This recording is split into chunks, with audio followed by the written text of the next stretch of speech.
सहना भवतु सहनौ भुनक्तु सह वीर्यं करवावहै तेजस्विनावधीतमस्तु मा विद्विषावहै।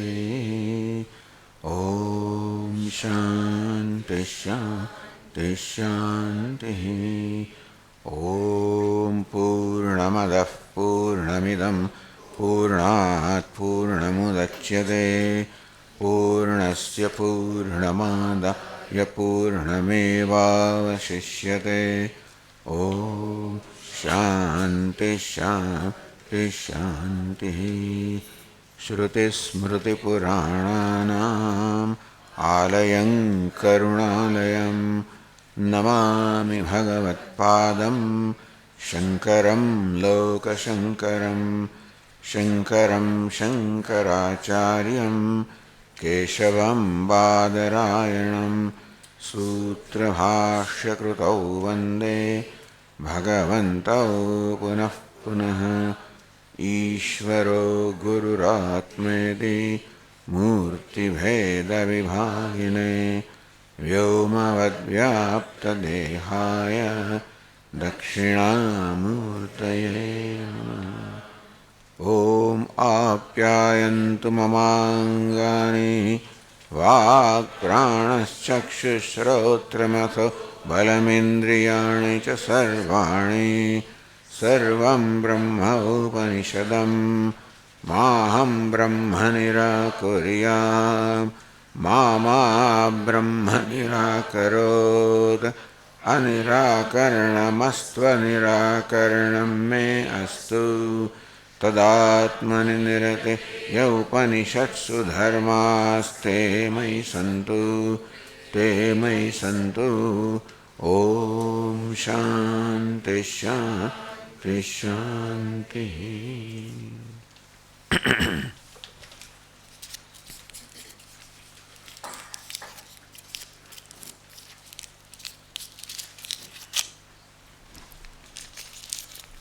This morning we reviewed the 6th chapter. We will also similarly review the 7th chapter before we proceed to the 8th one. Here also there is an anecdote, an akhyayika, where Devarshi Narada, who is Devarshi, meaning that he is a Deva, the God as well as a Rishi, born as Rishi in Devaloka, he approaches Sait Sanat Kumara, Adi Bhagavaiti Upasasada Narada Sanat Kumaram. Says Narada or Devarshi Narada approaches Sanat Kumara, Adi Bhagavaha, O revered sir, please teach me. Then Sanat Kumara makes an interesting statement. Tam hovacha, Sanat Kumara said, Yadveta tenama upasida. You first please tell me what you know. Tata urdhvam vakshamiti. Then I'll tell you what more you should know. Then said Narada, describe what all he knew, which was everything. He knew all the Vedas, Ityasa, Purana, all kinds of Vidyas he knew, including the magic and the snake charming, anything that you can think of, everything Sage Narada knew. He just gave a long list of what all he knew. And having stated that, in a very humble manner, he admitted, Soham Bhagavaha Mantravedevasmi na Atmavid.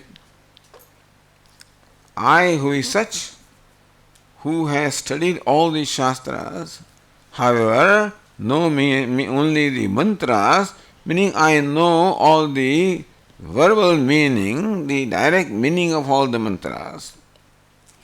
I do not know the implied meaning, the Vachyartha I know, but the Lakshyartha I do not know. Because Lakshyartha or the implied meaning of this Vedas is Atma.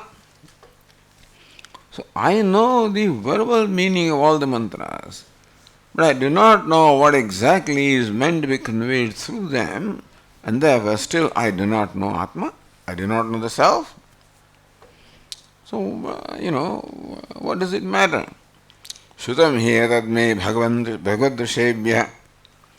But I have heard from great sages like you, Tarati Shokam Atmavit, the knower of Atma, crosses the grief, ocean of grief.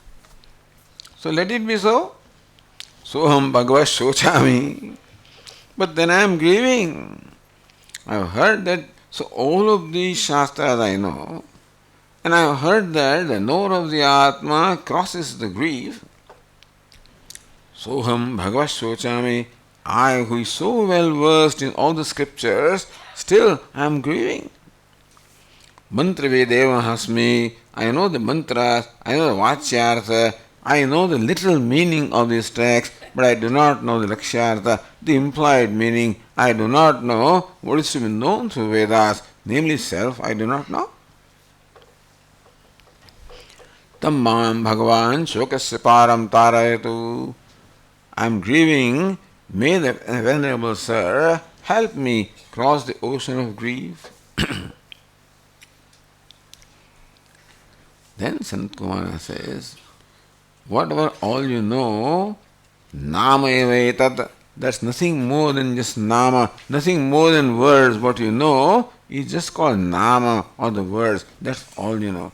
Meaning all the scriptures in you. And Sanat Kumara simply says that what you know is no more than Nama. Now here in this Upanishad also the inquiry or deliberation is performed to arrive at the Atma, the ultimate truth, by starting from the grossest to the subtle, then the subtler and the subtlest, coming ultimately to Atma. So this Upanishad pursues an inquiry in its own way. This morning we saw how the 6th chapter pursued the inquiry by starting from the cause of this creation and then making Shvetaketu recognize that that cause of creation, Brahman, is your own self. Here it starts with Nama, the grossest, and then says, well, hey Narada, you should know, you must meditate upon Nama as Brahma. Brahma means that which is all pervasive, Bruhatvad Brahma. So that which is all pervasive is called Brahma. So Nama also pervades everything because everything is denoted as Nama or the words. Meaning that whatever forms are there in the universe, they are all denoted by a name, and therefore Nama pervades all the forms. By virtue of pervading everything, Nama can also be called Brahma in a way. And therefore, he Narada may meditate upon Nama as Brahma. I did it. Is there something greater than Nama? Yes, there is. May I please know what it is? Then says, Vagvava, the speech is greater than Nama because the name of the word is uttered by speech. May we meditate upon Vag or speech as Brahma because speech utters names, names covers all the forms, and therefore Nama is all pervasive. So speech, which is the cause of Nama, also is all pervasive. So we should assume that, says Narada meditated and realized that yes, Vag I am, all pervasive I am. Is there some, still he finds, he is not satisfied. So is there something greater than speech? Yes, there is. Manona vachaha bhuyaha. The mind is greater than speech because before you utter the words, the thoughts must come to the mind, and therefore mind is greater than speech. We meditate upon the mind as Brahman. He did.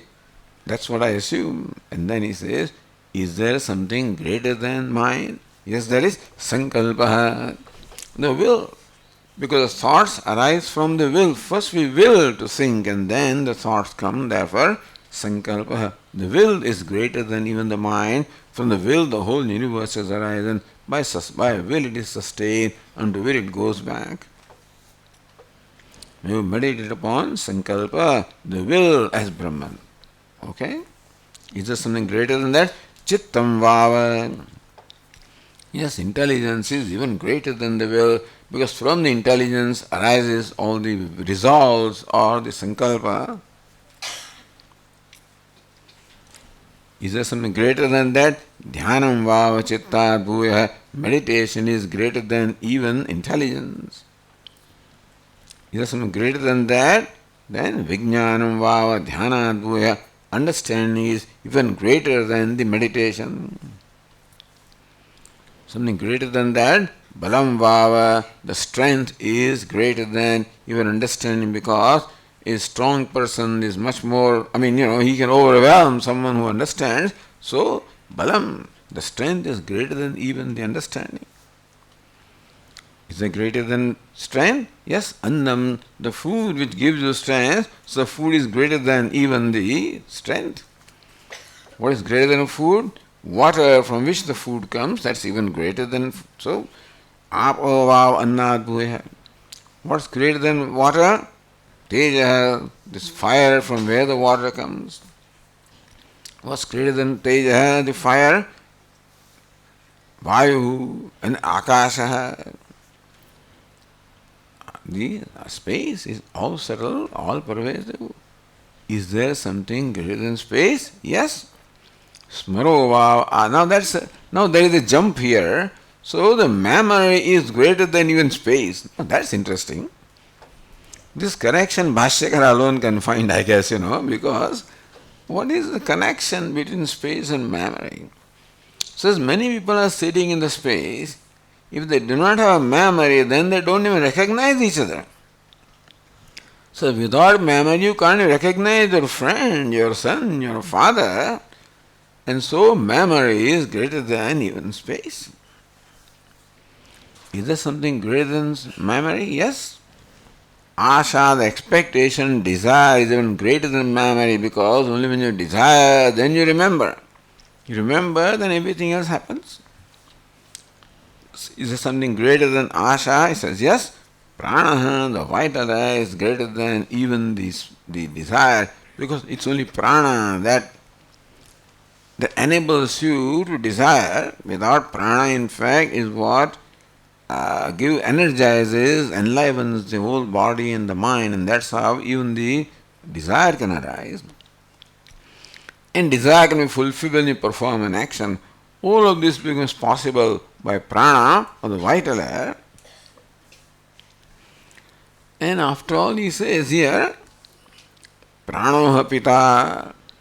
Father, who is father? The prana alone is father, prana alone is mother, prana alone is brother, sister, even teacher. Because if there is no prana, then you don't call him father or mother. Therefore, it is prana, the life, that makes a person father, mother, teacher. Then Sayyid Narada was satisfied that yes, prana is all pervasive, is the self of all. So if I know prana as myself, I know everything, and therefore he did not ask further question. So far he kept on asking, is there something subtler and subtler? When it came to prana, he became quiet. So now the teacher Sanat Kumara saw that, he thinks that he has known Atma, which is not what it is. Prana is not Atma, but then it seems that sage Narada has concluded that prana is Atma, and therefore he appeared to be satisfied with that knowledge. Then the teacher had to say, no, prana is not the greatest. There is something greater than even prana also. What is that? Then Satyam, truth is greater than prana. How do you know then? How do you know the Satyam has to be known? How do you know it? Well, you have to meditate upon that, Mananam. How do you do that? You know it from teacher. For that you should have Shraddha. How do you Shraddha? When you serve the teacher. How do you serve the teacher? When you do what is appropriate to do. And when do you perform an action? When serving the teacher also, when do you do? Yada vai karot so, yada vai sukham labhate.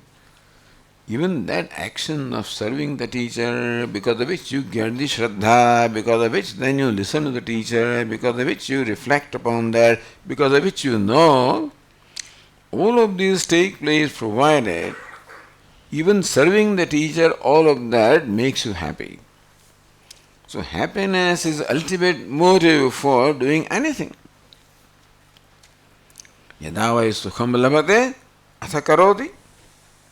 Person does anything only when he or she gains happiness.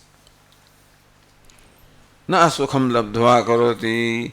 A person will not do anything if he doesn't get happiness. So that is the reason why people are not motivated to do things. Because doing something is just it's a chore. It's a burden. So many people, like in here also, lots of people, they are not interested in doing things. They are happy if they get their salary, but then they don't see the need of doing things. Because working as such doesn't give them anything. If performing action itself gives you happiness, then only you will be motivated to perform the action. So sukham or happiness is the ultimate motive. So hey Narada, you should know what sukham is. I want to know what is happiness. Yo vai bhuma tat sukham. So this Upanishad uses the word bhuma or bhuman for Brahman. So bhuman also means that is abundant, infinite. So yo vai bhuma tat sukham. This is a very profound statement. Nalpe sukhamasti. What is infinite alone is happiness. There is no happiness in anything finite. What is infinite alone is happiness. There is no happiness in anything that is finite. Swamiji, we seem to experience happiness from all these little things in life. From the food and from the movies and from so many things we seem to gain happiness. How do you say that there is no happiness in that which is limited? It is merely an appearance of happiness which the limited thing seems to be giving. What is ultimately giving happiness? Nothing but your own self. And then the reflected happiness, what you experience. But then, here a statement is made that yo vai bhuma tat sukham. What is limitless alone is happiness. Nalpe sukhamasti. There is no happiness in anything that is limited.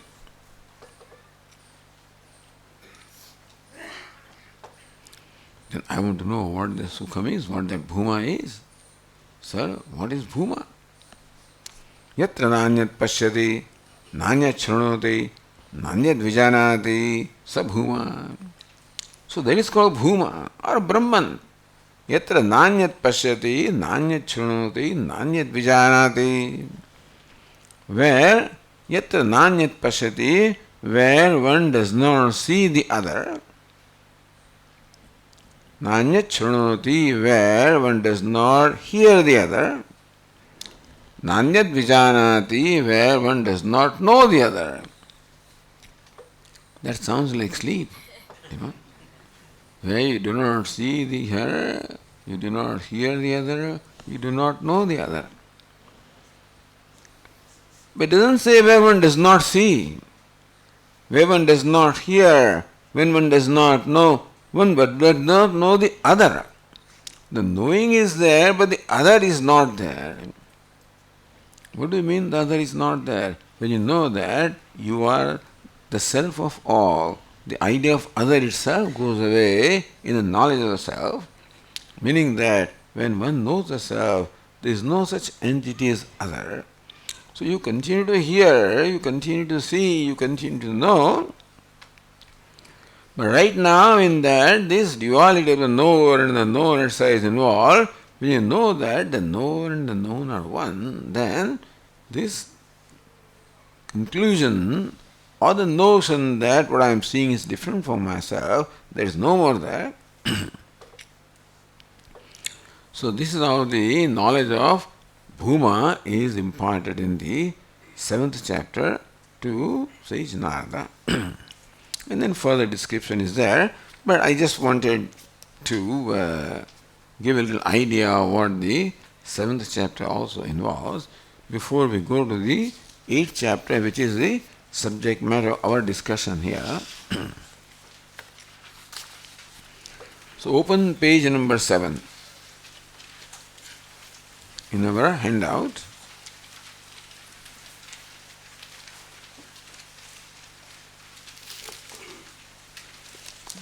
This has to be here.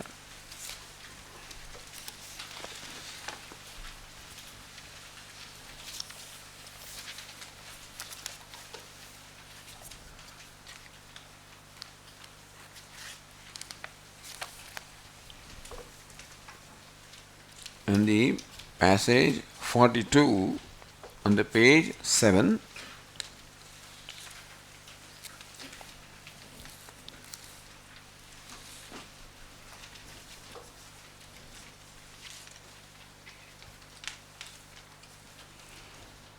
So let us read that passage. I will recite and you please repeat after me. Ya Atma अपहत पाप्मा विजरः विमृत्युः विशोकः विजिगत्सः अपिपासः सत्यकामः सत्यसंकल्पः सः अन्वेष्टव्यः सः विजिज्ञासितव्यः सः सर्वांश लोकान् आप्नोति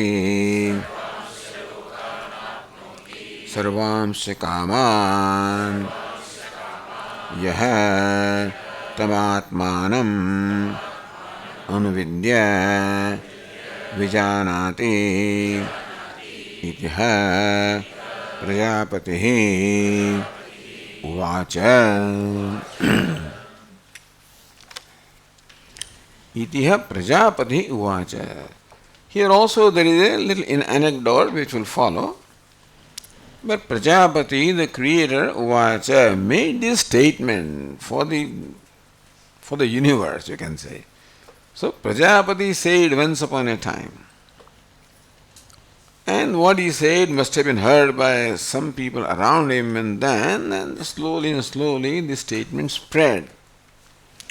What did Prajapati say? Atma apahata papma. Apahata papma means the one who is sinless. Papman means sin.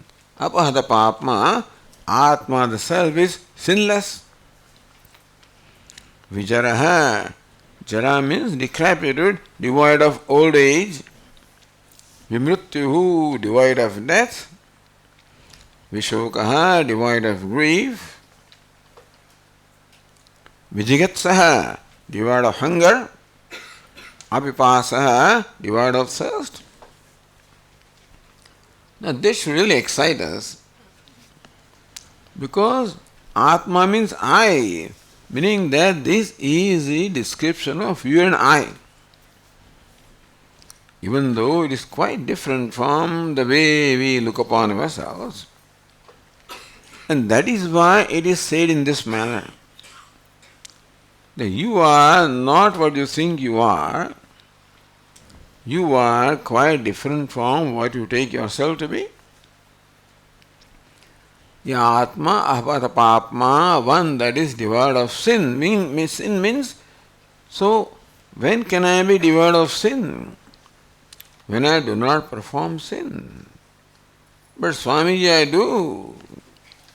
I am not a sinner as such, but sometimes there is nobody who will not do some violent action at some time.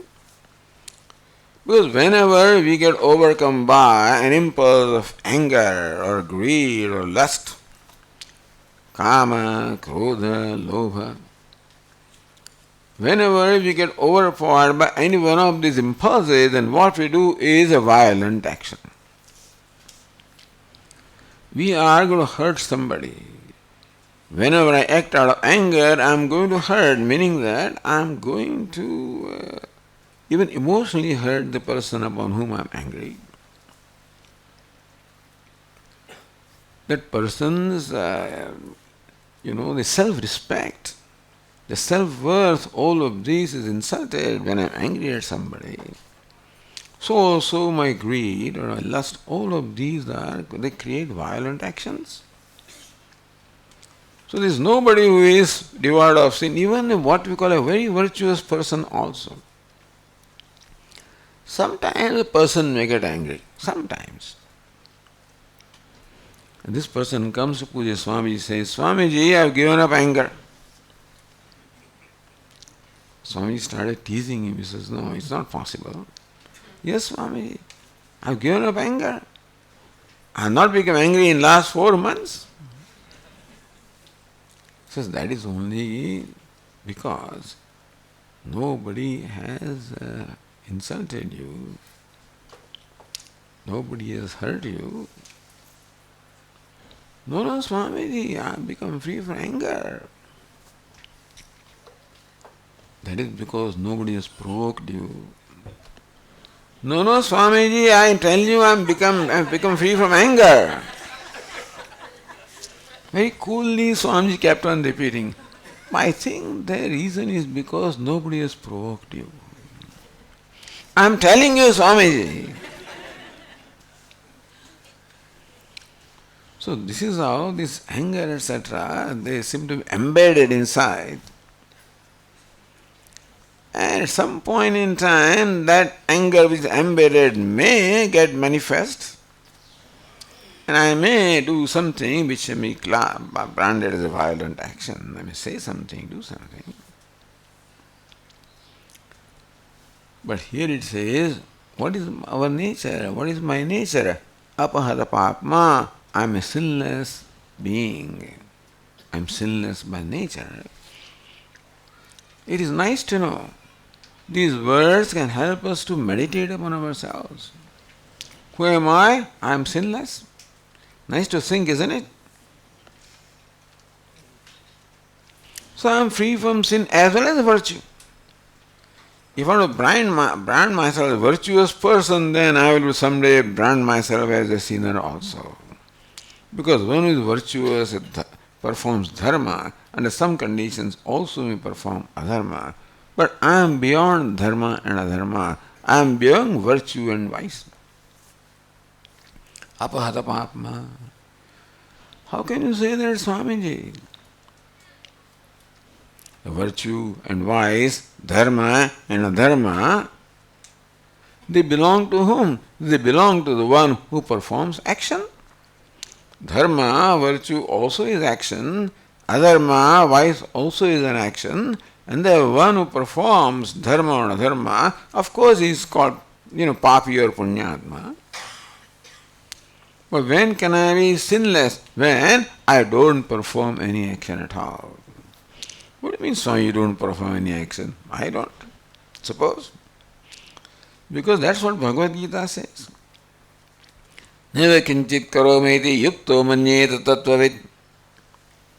The knower of tattva, the knower of truth says that I never kinchit karometi, I do not do anything.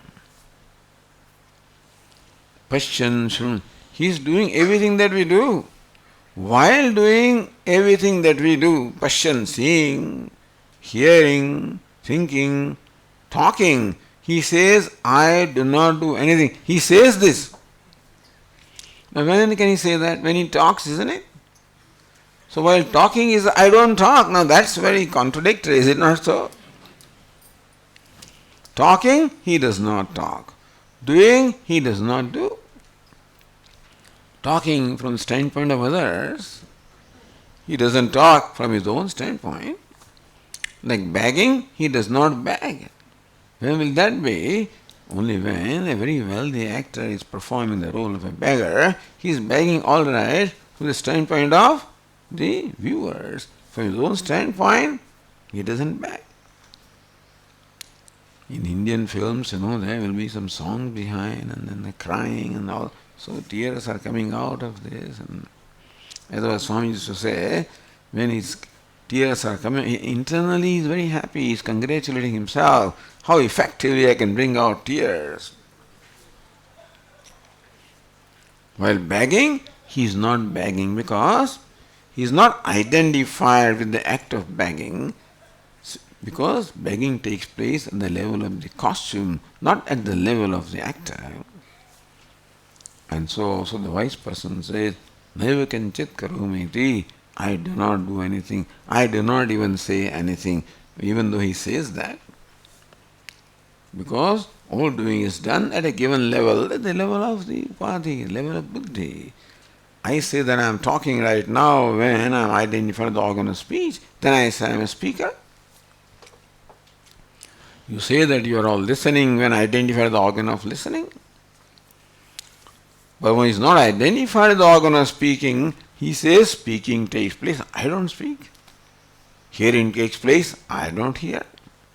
Ya Atma, apahata papma, the self, there is devoid of sin and virtue, meaning devoid of any action. The Atma is actionless. Vijaraha, devoid of old age. Old age is someplace. So these are the notions that we normally entertain about ourselves. Swamiji, I'm an old man now. What do you expect from me? What can I do, etc. So, I'm old. Vijaraha, the self is devoid of old age, decrepit. Of course, we know that old age belongs to the body, and the papa and punya belong to the buddhi. The old age belongs to the body. Vimrityu, devoid of death, deathless. Death belongs to body. Vishokaha, devoid of grief. At least nice to know, isn't it? So when we are grieving, it will be very nice to remind ourselves. Look, mind, in reality, I am Vishokaha. I am devoid of grief. Grief doesn't belong to me. Where does it belong? That you have to find out. If you declare that grief does not belong to me, then where does it belong? You can say, oh, it belongs to mind. Mind is not sentient, therefore mind doesn't grieve. The Vedantins ask this question very often. Who is grieving? Atma, the self, is consciousness, changeless, therefore cannot grieve. The mind is insentient, there also cannot grieve. Then who is grieving? Some entity which is a product of these two, the Atma and Anatma. So it is difficult to explain who is grieving. Although Bhagavad Gita also begins with grief, and it is an Upadesha to make Arjuna free from grief, and to human being. But then Atma cannot, that is what Lord Krishna says, Ashochan, Anvashochastvam, Prajnavadam Shibhashase. Here Arjuna, you are grieving for what does not deserve to be grieved. Bhashyakara says, Arjuna is grieving for Bhishma and Drona, that they will die, what will happen? We can go a step further. Arjuna is not grieving for Bhishma and Drona, Arjuna is grieving for himself. Nobody grieves for anybody else, really. We only grieve for ourselves. What do you mean, Swamiji? Bhishma and Drona are revered ones, they are so dear to him, and therefore naturally the prospect of death will make him sad. Is it not so? If Arjuna is not connected to them, he will not become sad, will he? Not only Bhishma, there are many people who will die and then they don't touch Arjuna. Why do Bhishma and Drona, why do they make Arjuna sad? Because Arjuna feels connected to them. And therefore, what happens to them in some way happens to him. This grief can happen only when I am connected with something, otherwise it cannot happen. Every day you hear the stories of what's happening in Ukraine, and you turn the pages, how many people. If there is a student who is in Ukraine who went from our town and wait a minute, this sounds familiar, this Indian student, something happened to him, then perhaps you may feel something, but then we do not feel anything if I is not connected. Therefore, Vijaraha Vishokaha. In reality, Shoka is only when I connect myself with something as I am devoted Shoka. That's what Lord Krishna says, Ashochananda Shochastam. So Arjuna is not grieving for a Bhishma, he is grieving for himself. What will I do without them? They are mine, what will I do without them? Don't think that anybody grieves for anybody else.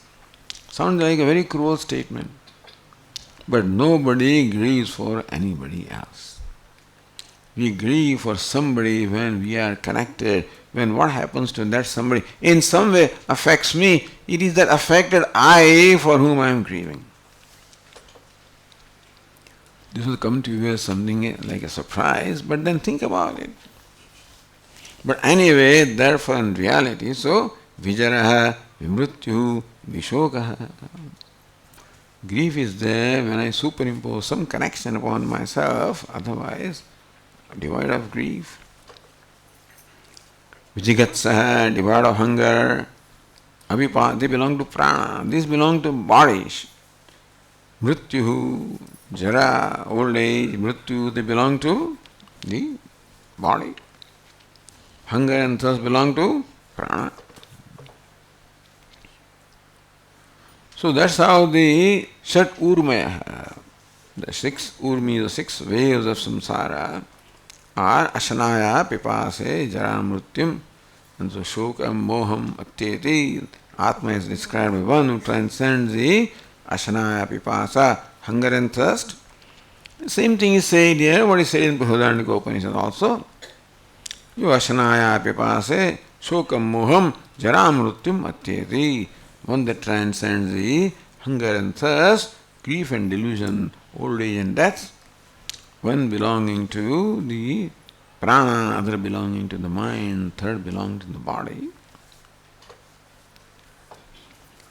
Then further says Satya Kamaha, Satya Sankalpaha. What's the nature of Atma? Satya Kamaha. All these kamas are desires, unfailing, one of unfailing desires. Satya Sankalpaha, one of unfailing resolve or Sankalpa. Now, these are inserted here. So the Tikakaras have to explain that. Where do you get this? Where is desire in Atma? Where is Sankalpa in Atma? On one hand you say that Apahara Papma, Vijaraha, Vimrit. So then Bhashyakar has to explain that this belongs to the Upadhi. The Satyakamaha, Atma is said to be one of the unfailing desire, Satyasanka, unfailing resolve, so they belong into Upadhi, but then you can say that Atma is one whose desires never fail, whose resolves never fail. Meaning that how would you feel if all your desires were fulfilled? How will you feel if all your resolves were fulfilled? That is what the nature of Atma is, the fullness or wholeness. Sa anveshtavya, sa vijignyasitavya. Sa Atma anveshtavya, he must be investigated into. Vijignyasitavya, he must be known. Visheshana jignyasitavya, he should be known correctly. So this Atma is worth investigating. What is one thing that is worth investigating in life? All the people investigate variety of things. Every specialist investigates. A physicist investigates, the chemist investigates, the biologist investigates. All of them do investigate things in their own field. But then do you think that that investigation or knowledge that they get is going to ever totally satisfy them?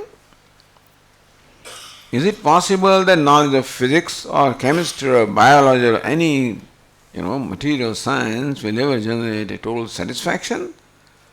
Because the nature of that knowledge is more you know, more you realize what you do not know, which is fine. That's how it should be. That's how investigation. The PhD will continue all the time. Investigation will continue, and that is how it should be. But the point is that that is something that can never be totally understood. But here, anveshtavya. So what everybody is really investigating can be traced only to Atma. Even though a chemist wants to know what is the fundamental chemical substance, what is the fundamental physical substance, what is the fundamental live substance, but ultimately that will all turn out to be, if that inquiry results into the knowledge of self, then there will be a total satisfaction. Otherwise, the jignasa always remains. The desire to know will never be satisfied unless that desire results into the knowledge of Atma. Because as far as the physical world is concerned, more you know, more you realize what you need to know. So, sa-anveshtavya. Ultimately, everybody who is in search of knowledge should investigate into the nature of the self. Sa-vijijñāsitavya. You must also seek to know it in a special way, because this investigation cannot be carried out by yourself. It is not possible that we can carry out the investigation of the nature of truth. It is not possible that I can on my own ever know what the truth is. No? Why is so? Why would that be so? Because just as the 10th man would never know who the 10th man is, well, I am in search of truth. That takes for granted that I am searching for something other than myself. Search for truth. So as long as truth is thought to be different from oneself, one can never arrive at that. That is the reason why this must be only known from a guru. What's the reason why the Shastra insists that tad vijñānārtham sa gurumeva vigacchēt samitpānihi shrotriyam brahmanishtam. Mandukopanishad says that tad vijñānārtham, then for the knowledge of that. This, by the way, it's a very interesting step here, because the passage says Parikshalokan karmachitan brahmanahan nirvedam ayat. Karmachitan lokan pariksha. This you must have heard from Swami a million times, very fond of this statement. That having investigated the nature of all that you can attain by karma, by effort, you realize that whatever anybody attains as a result of karma or effort is always going to be limited. Brahmana nirvedamaya. That's how this Brahmana means a contemplative one. Nirveda. He realized that that karma can only give rise to something that is limited. So vairagya, nirveda means vairagya.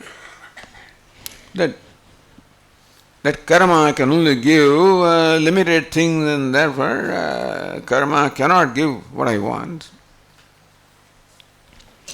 Then the tad vijñānārtham. So how did that investigation to karma, or the loka, the accomplishment by karma, how did that translate into tad vijñānārtham? Brahmana nirvedamaya. He become disenchanted that karma cannot give me what I want. So somehow that vairagya got transformed into jignasa or desire to know. How did that happen? Tad vijñānārtham. Only when that vairagya results into the desire to know, then only he can go to Guru, isn't it? Merely vairagya, how do you go to Guru? Tad vijñānārtham. For the knowledge of that, he must approach a teacher. The earlier statement said, Brahmana Nirvedamaya. This Brahmana means this contemplative person became, he developed Nirveda Vairagya. That you cannot get, from karma what it is that you want. Somehow that Vairagya got transformed into the desire to know. Because otherwise, how does he go to a guru? Tad vijnanartham. You see that step here? Earlier statement says nirvedamaya. Next step says tad vijnanartham. You follow what I am saying? He attained vairagya, all right. This I am saying to the people who are familiar with this passage and everything. But he got vairagya that this karma only can give what is limited. Tad vijnanartham. That vairagya got transformed into the desire to know. Sa gurumiva vigachet. So that step they don't explain to you, by the way. Or you assume that vairagya automatically results into the desire to know, because next step after vairagya is that he approaches a teacher to know that. Anyway, this is just by the way. Tad vairagya. So tad vijnanartham, it is for them. Sa gurumiva vigacche, he must approach a teacher. Sa anveshtavya, this anveshanam can be only carried out through the guru, cannot be carried out by one's own self. Because when I carry out an investigation, there is already an assumption that what I want to know is different from myself, and that will never lead to what it is. As long as the 10th man thinks that the 10th man is to be searched for, he can never find it. Therefore, he should go to the teacher. So this insight should come, that this is something to be known, and that it should be known only from the guru, that it is not something that I can myself know. As long as I remain a knower, so long I cannot know. It is Guru who will direct me that I should also drop the idea of knowing, and that is how I realize, what I am. Sa anveshtavya, sa vijignyasitavya. It must be investigated into, it must be visheshana jignasitavya. You must know it visheshana, as your own self. So what is the reward of this knowledge of Atma? Atma is great, I understand.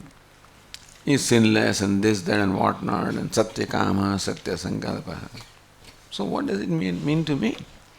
God is great, he can be great. Oh, he is omniscient, omnipotent, that's good. Understand, we are not interested even in God, we are only interested in ourselves.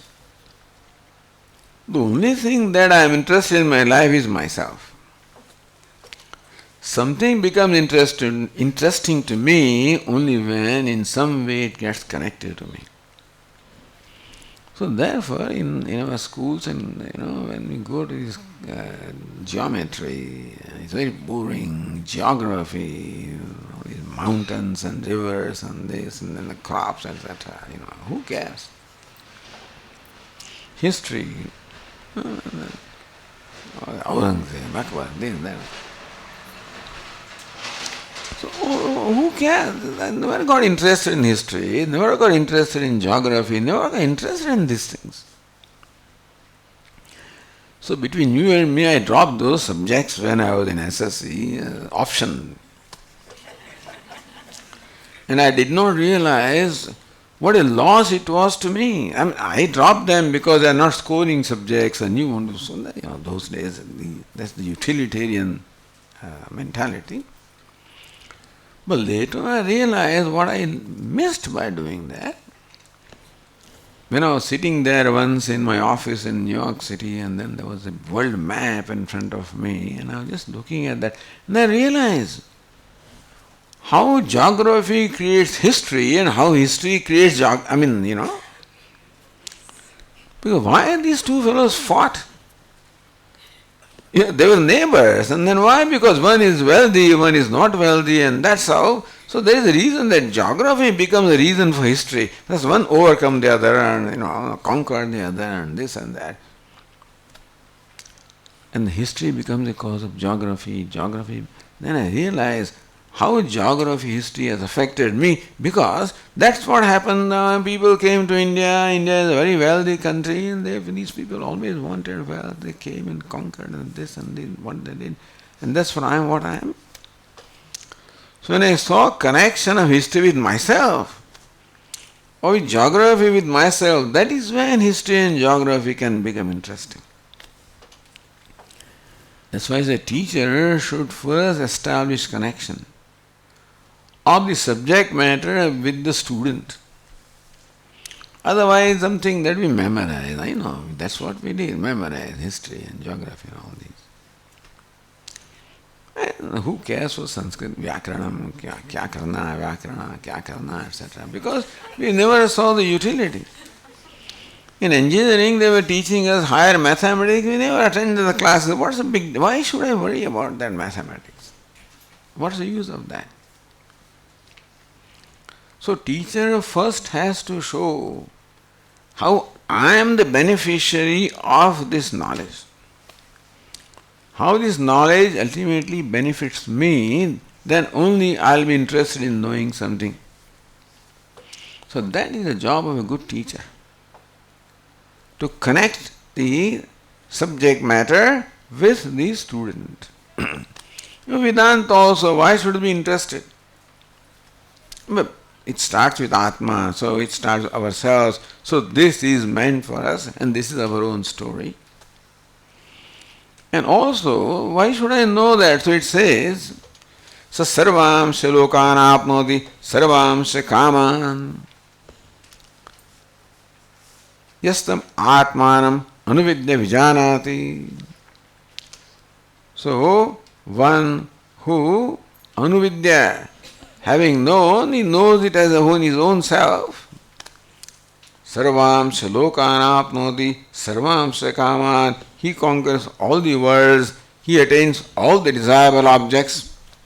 So this is what made asuras interested. Why should asuras, the demons, be interested in this Atma Jnanam? Because it says, this is what Prajapati said. Sa sarvam shalokan apnoti. He attains all the worlds. They always want to attain all the worlds, These asuras want to conquer everything. And devatas also want to conquer everything. Sarvam shalokan apnoti. He attains all the worlds. Sarvam shakaman. All the desirable objects. That's what made them interested.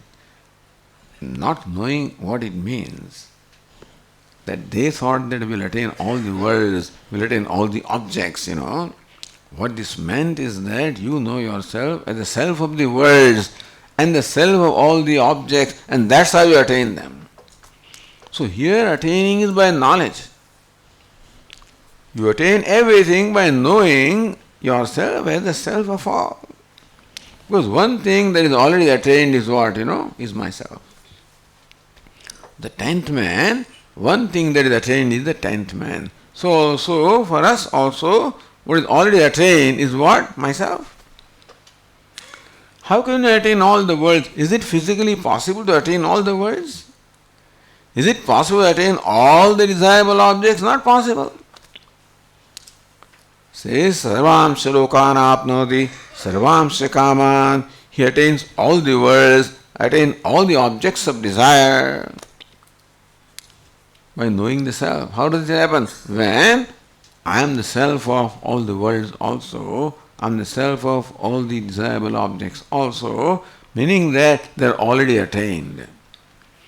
So, he attains all the worlds by knowing that the worlds are already attained. He attains all the objects by knowing that they are already attained. How? By knowing the self, that I am the self of all the worlds. I am the self of all the objects.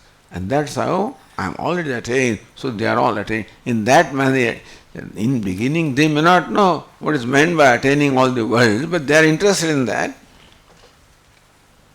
Yastamatmano vidya vijanati iti prajapati uvacha.